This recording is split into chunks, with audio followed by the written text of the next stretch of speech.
بسم اللہ الرحمن الرحیم۔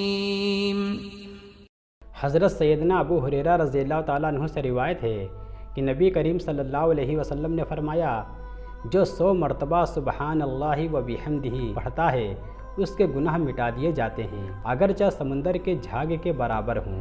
گناہ کیا ہے؟ گناہ اپنی ذات کی پاکیزگی سے انکار کا نام ہے۔ اپنی پاکیزگی کے احساس سے بڑی اور کوئی نیکی نہیں۔ گناہ کا موقع نہ ملنا بھی اللہ کی نعمتوں میں سے ایک نعمت ہے۔ نبی صلی اللہ علیہ وسلم نے فرمایا، جس وقت مسلمان نماز پڑھتا ہے تو اس کے گناہ اس کے سر پر رکھے جاتے ہیں، جب یہ سجدے میں جاتا ہے تو سارے گناہ گر جاتے ہیں۔ نمازی جب نماز سے فارغ ہوتا ہے تو گناہوں سے پاک اور صاف ہو چکا ہوتا ہے۔ گناہ میں لذت ضرور ہے پر سکون بالکل بھی نہیں ہے۔ رسول اللہ صلی اللہ علیہ وسلم نے فرمایا، گناہ وہ ہے جو تمہارے دل میں کھٹکے اور تم ناپسند کرو کہ لوگوں کو اس کا پتہ چلے۔ گناہ انسان کی روح کے لیے زخم کی طرح ہوتے ہیں، کبھی کبھی زخم جان لیوا بھی ہو سکتا ہے۔ گناہ ایک ایسا مرض ہے جس کی دوا استغفار ہے۔ جب مومن کے گناہ زیادہ ہو جاتے ہیں اور وہ نیک عمل انجام نہ دے کہ جس کی وجہ سے اس کا عمل گناہوں کا کفارہ قرار پائے، تو اللہ تعالیٰ اس کو سختی اور پریشانیوں میں مبتلا کرتا ہے تاکہ وہ اس کے گناہوں کا کفارہ قرار پائے۔ سب نے اپنی اپنی قبر میں جانا ہے۔ دوسروں کے گناہوں اور عیبوں کا شور مچا کے اپنے اعمال کا وزن بڑھانے سے بہتر ہے ہم اپنی زبان کی ڈائٹنگ کی طرح توجہ دیں۔ تنہائی میں گناہ سے بچو کیونکہ اس کا گواہ اللہ تعالیٰ خود ہے۔ اللہ تعالیٰ فرماتا ہے، اگر تم ان بڑے گناہوں سے بچو گے جن سے تمہیں منع کیا گیا ہے تو ہم تمہارے چھوٹے گناہ معاف کر دیں گے اور تمہیں عزت کے مقام میں داخل کریں گے۔ ہمیں شریعت نے گناہ سے نفرت کرنے کا حکم دیا ہے، گنہگار سے نہیں۔ ہمیں گنہگار کو ختم نہیں کرنا بلکہ اس کو گناہ سے نیکی کی طرف لانا ہے۔ اگر تم لوگوں کے قصور معاف نہیں کرو گے تو اللہ پاک بھی آپ کے قصور معاف نہیں کرے گا۔ نبی کریم صلی اللہ علیہ وسلم نے فرمایا، 2 گناہوں کی سزا دنیا میں ہی مل جاتی ہے، زنا اور والدین کی نافرمانی۔ جب گناہوں کے کاموں میں دل لگنا شروع ہو جائے تو یہ اس بات کی دلیل ہے کہ تمہارا رب تم سے ناراض ہے۔ کوئی بھی گناہ اللہ کی رحمت سے بڑا نہیں مگر جس کو پچھتاوا ہو جائے۔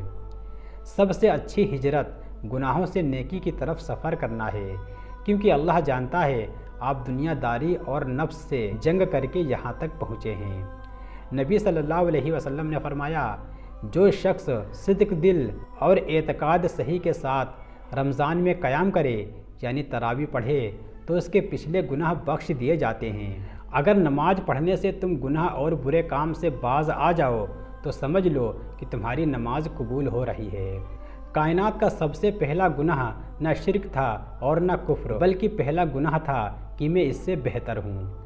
گناہ کا آغاز مکڑی کے جالے کی طرح نازک ہوتا ہے لیکن انجام جہاز کے رستے کی طرح مضبوط اور ناقابل شکست ہوتا ہے۔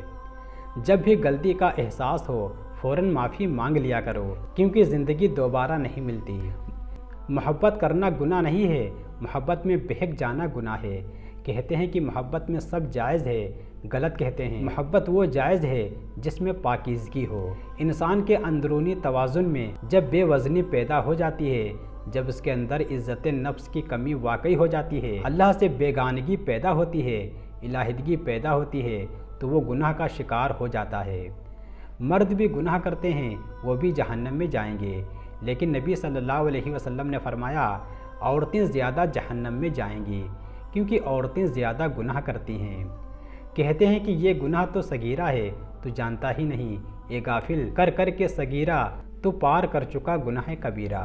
ہم ایک بڑی غلطی تب کرتے ہیں جب ہم کوئی بھی غلطی یہ سوچ کر کرتے ہیں کہ ہمیں روکنے والے موجود ہیں، وہ ہمیں آ کے روکیں گے تو ہم رک جائیں گے۔ فنا نہ کرو اپنی زندگی کو راہ جنون میں، اے جوان تب کرے گا عبادت جب گناہ کرنے کی طاقت نہ ہوگی۔ کسی کا مسلسل صبر آزمانا بھی گناہ ہے۔ نڈر بن کے رغبت کے ساتھ آنکھوں کو پھاڑ پھاڑ کے گناہ کے کاموں کی طرف دیکھنے والے جلد ہی پتہ چل جائے گا کہ ڈر کے مارے آنکھوں کا پھٹنا کیا ہوتا ہے۔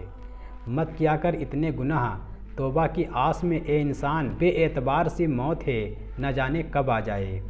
گناہ سب سے ہو جاتے ہیں، غلطیاں سب کرتے ہیں، پر گناہ کرنے کے بعد اللہ سے اس گناہ کی معافی مانگنا قسمت والوں کو نصیب ہوتا ہے۔ اگر آپ سے کوئی گناہ ہو جائے تو جتنی جلدی ہو سکے اللہ سے معافی مانگ لیں، بے شک اللہ بے حد رحیم ہے اور معاف کرنے والا ہے۔ آپ کے گناہ عرش سے فرش تک بھی کیوں نہ ہوں، اللہ انہیں بھی ایک آنسو کے بدلے معاف کر دے گا۔ رسول اللہ صلی اللہ علیہ وسلم نے فرمایا، جو گناہ کرے پھر اچھی طرح وضو کر کے 2 رکعتیں ادا کرے تو اللہ تعالیٰ اس کے گناہ معاف کر دیتا ہے۔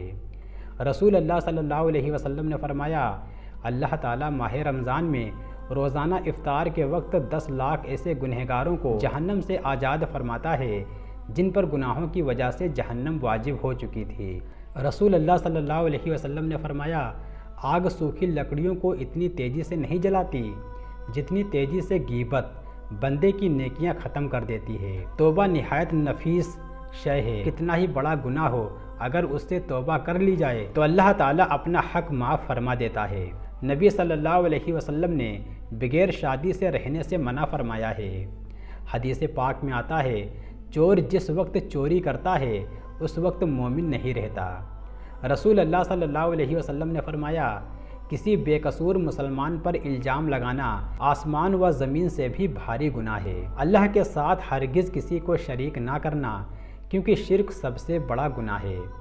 حضرت ابو ہریرہ رضی اللہ تعالیٰ عنہ سے روایت ہے کہ نبی صلی اللہ علیہ وسلم نے فرمایا، جو چوری کا مال خریدے اور اسے معلوم ہو کہ وہ چوری کا ہے تو وہ اس کی برائی اور گناہ میں شریک ہے۔ سچ بول کر بے شک کسی کا دل توڑ دو، مگر جھوٹ بول کر کسی کو خوشی مت دو۔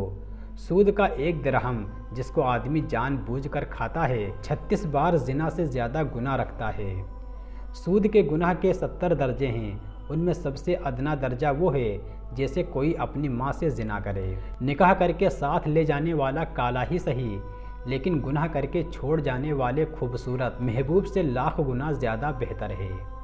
نبی صلی اللہ علیہ وسلم نے فرمایا، مسلمان کو جو تکلیف، رنج، ملال اور اذیت و غم پہنچے، یہاں تک کہ اس کے پیر میں کوئی کانٹا بھی چبھے، تو اللہ پاک اس کے سبب اس کے گناہ کو مٹا دیتا ہے۔ گناہ پر ندامت گناہ کو مٹا دیتی ہے، نیکی پر غرور نیکی کو تباہ کر دیتا ہے۔ داڑھی مڈانا کبیرہ گناہ ہے اور اس کا مذاق اڑانا کفر ہے۔